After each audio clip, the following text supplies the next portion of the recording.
মামেইব শরণং গচ্ছ সর্বভাবেন ভারত। হে ভারত, তুমি সর্বতোভাবে, হে ভারত, তুমি আমার চরণে আত্মসমর্পণ করো। সুধী সজ্জন ভাগবত ভক্তমণ্ডলী, আমার ভগবান তিনি বারংবার তিনি গীতার মধ্যে আমাদের তিনি বুঝিয়েছেন, অর্জুনকে উপলক্ষ করে আমাদের কল্যাণের জন্য ভগবান বারংবার বলছেন সমস্ত কিছু পরিত্যাগ করে যেন আমরা সেই গোবিন্দের শ্রী আতুল শ্রী চরণে যেন আমরা সমস্ত কিছু সমর্পণ করি।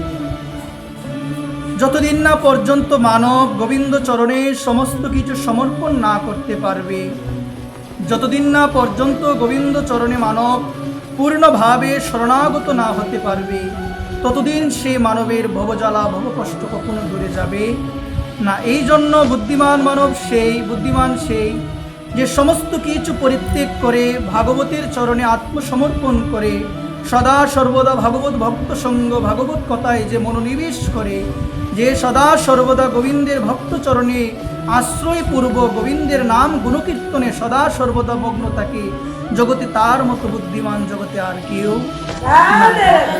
এই জন্য সুধীবৃন্দ, জগতে বুদ্ধিমান বলতে আমরা বুঝি যে তার বুদ্ধির মাধ্যমে মেধার মাধ্যমে জগতে অনেক নাম, অনেক সুনাম, অনেক খ্যাতি অর্জন করেছে, অনেক টাকার মালিক, অনেক কিছু, অনেক ঐশ্বর্যের মালিক হয়েছে জগতে, আমরা সেই ব্যক্তিকে বুদ্ধিমান নামে আখ্যায়িত করি।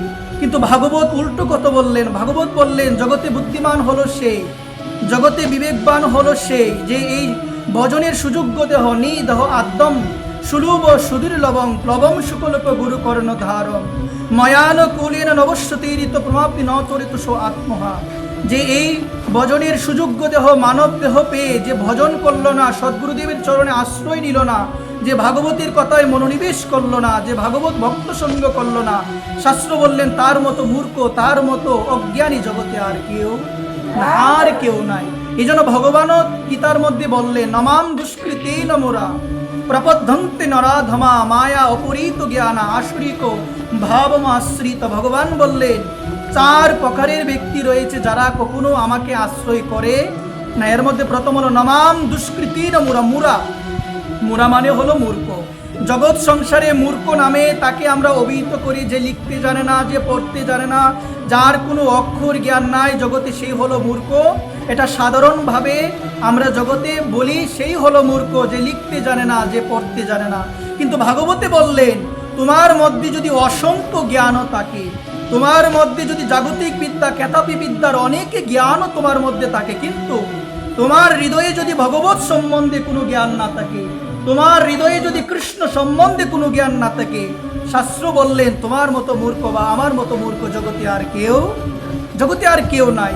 এই জন্য সুধীবৃন্দ, বৈষ্ণব কবি প্রেমানন্দ ঠাকুর তিনি তার বাণীর মাধ্যমে জগৎকে জানিয়ে দিলেন হরি না জানিয়া লাখো যদি জানো।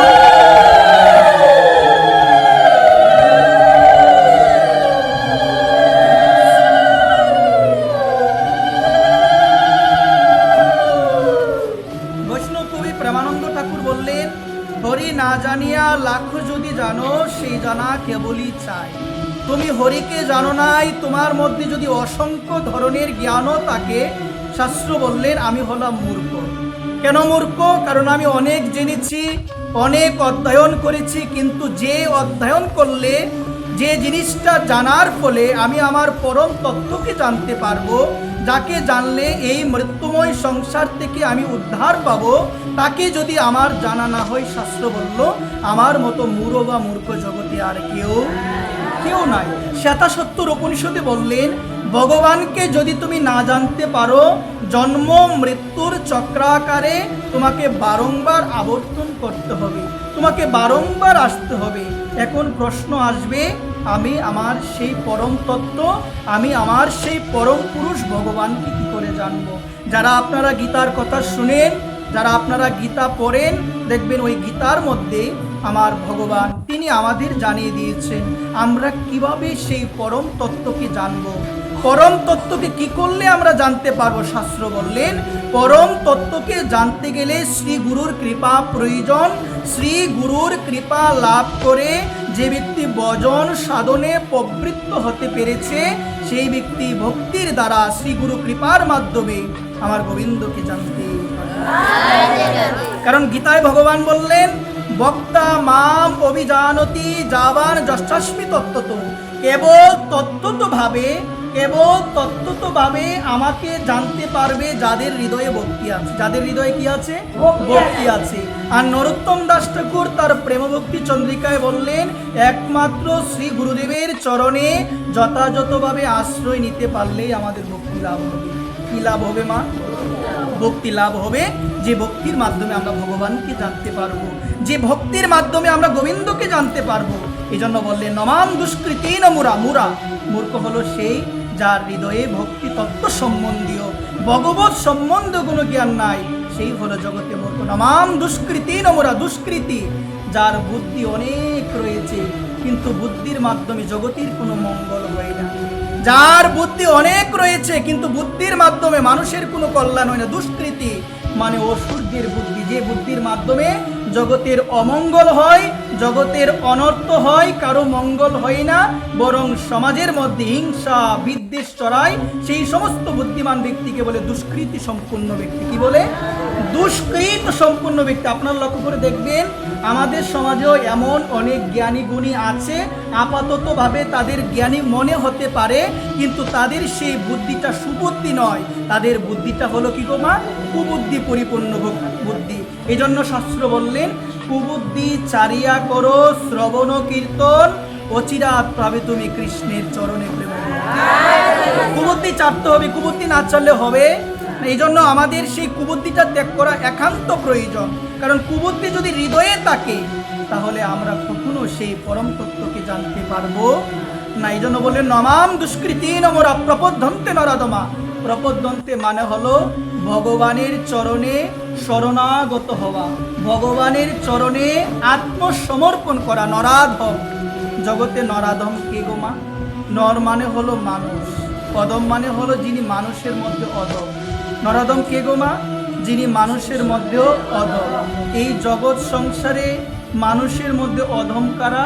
শাস্ত্র বললেন, ভজনের সুযোগ্য দেহ পেয়ে যারা ভজন করে না, যারা গুরুচরণে যথাযথভাবে আত্মসমর্পণ করতে পারল না, যারা ভাগবতের আসরে এসে বসতে পারল না, যারা মন্দিরে গেল না, পরিক্রমা করলো না, বিভিন্ন ধাম রয়েছে সে জায়গায় গেল না, ভক্তি সম্বন্ধীয় কোনো ধরনের কার্য, কোনো ধরনের উৎসবাদি পালন করলো না, শাস্ত্র বলল মানুষের মধ্যে তারা হলো অধম।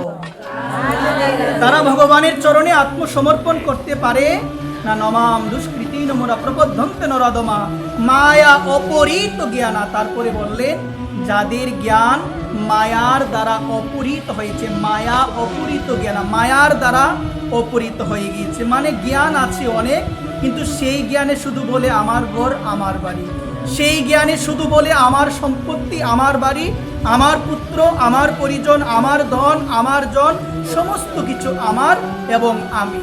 যারা এই আমি এবং আমিত্বের মধ্যে সদা সর্বদা নিমগ্ন হয়ে থাকে, শাস্ত্র বললেন তাদের জ্ঞান আছে কিন্তু এই জ্ঞান মায়ার দ্বারা অপরিত, মানে ডেকে আছে, মায়ার দ্বারা অপরিত হয়ে আছে। এখন শাস্ত্র বললেন, এই মায়ার দ্বারা, এই মায়ার বাঁধন থেকে যদি আমি নিজেকে মুক্ত করতে চাই, এই জায়গায় বললেন প্রপদ্যন্তে, কোনো কিছু আমাদের উপায় নাই, একমাত্র আমাদের উপায় হলো গোবিন্দ চরণে আত্মসমর্পণ। গোবিন্দ চরণে আত্মসমর্পণ করো, গোবিন্দকে ডাকো, গোবিন্দের ভজন করো, দেখবে আস্তে আস্তে তোমার হৃদয় থেকে সমগ্র অশান্তি, সমগ্র জ্বালা, সমগ্র যন্ত্রণা তোমার হৃদয় থেকে দূরীভূত হয়ে যাবে একমাত্র নামের মাধ্যমে, একমাত্র নামের মাধ্যমে।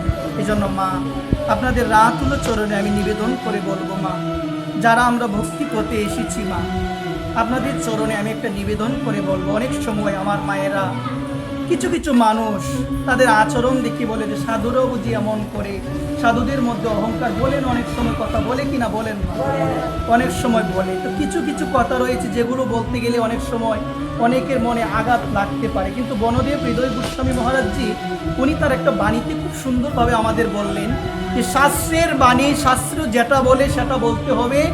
মানে সেটা বলতে গিয়ে তুমি যদি ভাবো যে কার মনে কষ্ট পাবে, কে কষ্ট পাবে, কে আঘাত পাবে, ওই রকম চিন্তা করে তুমি যদি শাস্ত্রের বাণী থেকে নিজেকে দূরে সরিয়ে রাখো, মনোরক্ষার্থে যদি কথা বলো, তোমার মাধ্যমে জগতের কোনো মঙ্গল হবে।